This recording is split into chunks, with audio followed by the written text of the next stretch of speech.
Hi Holidazers, it's Lindy. Thank you so much for joining me today. We're going to be making hot cross scones. Typically hot cross buns are a traditional Easter side dish, but we're going to change things up just a little bit and make them into a scone version.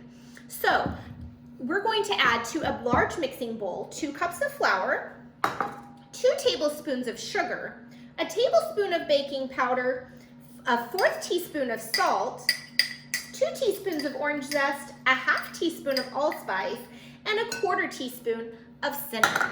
We're going to go ahead and mix that up and then set it to the side.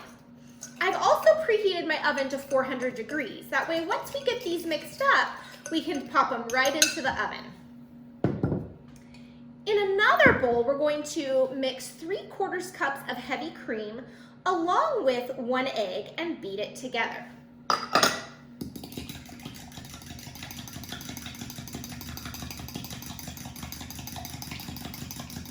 Go ahead and set that to the side and get back your mixing bowl with the dry ingredients.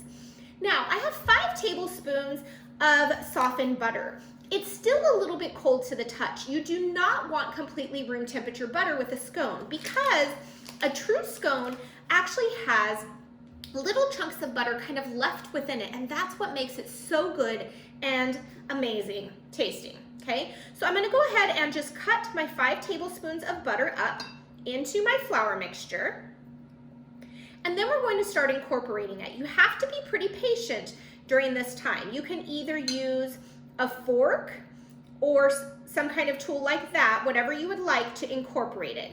It takes a little bit of time, so be patient. You can even use your hands to help mix it in as well. Now that the butter is about pea-sized chunks or smaller, we're going to go ahead and start incorporating our heavy cream that's been mixed with the egg. Do this slowly, bits at a time, and keep mixing.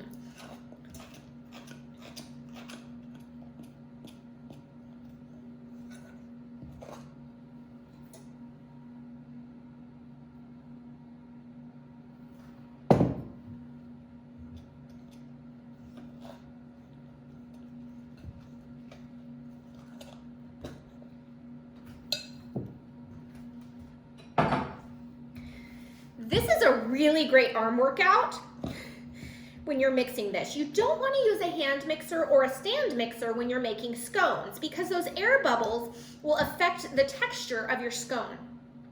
At one point, if it gets too thick, you can use your hands to knead in the extra flour.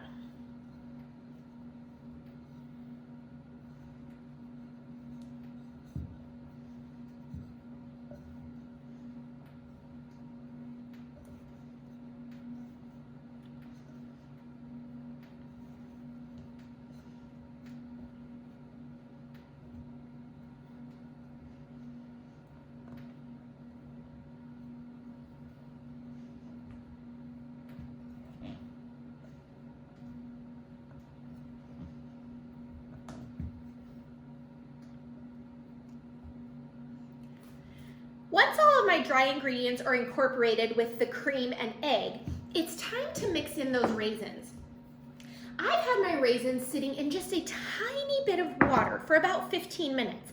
I'm gonna pull them out and put them on a paper towel to dry just a little bit. That's gonna make your raisins nice and plump and not dry within your scone. So go ahead and pat that dry. And then we're going to go ahead and knead those raisins into the scone batter. So go ahead and press that down with your hands. Don't be afraid to get dirty and mix in your raisins. Of course, if raisins are not your thing, you can add craisins or something else, but raisins are traditional in a hot cross bun. If your dough is sticky on your mat, just add a little bit of flour when kneading it in. You don't want to add too much flour or it will change the taste of your scone. You shouldn't have to knead very much to get most of the raisins incorporated. Okay, and now what we're going to do is we're going to just pat the dough out with our hands on our rolling mat. If you need to,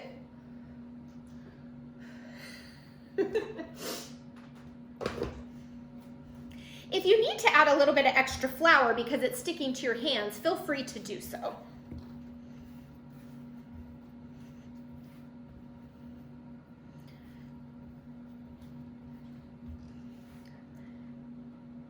A normal scone, you would make it into a rounded dough shape and cut into triangles. But because we're making hot cross scones, we're going to use a cutter. So I have my 3-inch biscuit cutter. If you don't have one, just use a cup or something around that size. And you're just going to go ahead and cut and then place on a cookie sheet that either has parchment paper or some kind of baking mat on it. Remember, we have preheated our oven to 400 degrees, so we're ready to go as soon as we cut these out. Once you've cut out all your scones, you're going to pop them into the oven on a baking sheet that, remember, it has parchment paper or a Silpat mat. You're going to bake at 400 degrees for 20 minutes.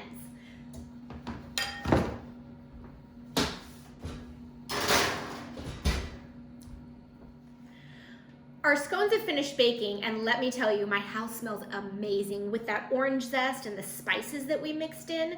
You are going to love these. So we're going to go ahead and move them to a cooling rack while they are hot. And once they're completely cooled, then we can go ahead and frost them with that traditional cross pattern.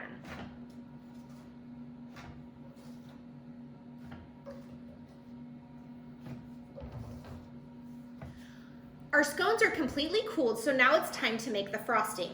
Half a cup of powdered sugar, 2 teaspoons of milk, and half a teaspoon of vanilla are going to be mixed together.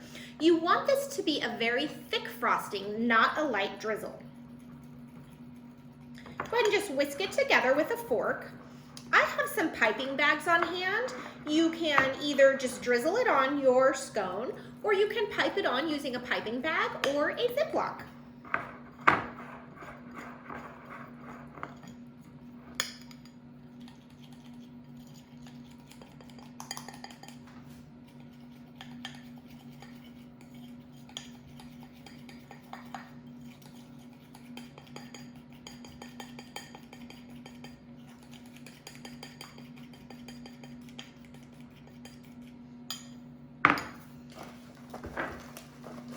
Now that it's ready to go, I'm going to go ahead and put my icing in a piping bag.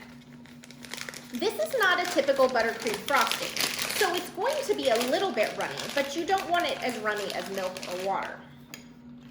I folded down the top of my piping bag, that way it doesn't get super messy.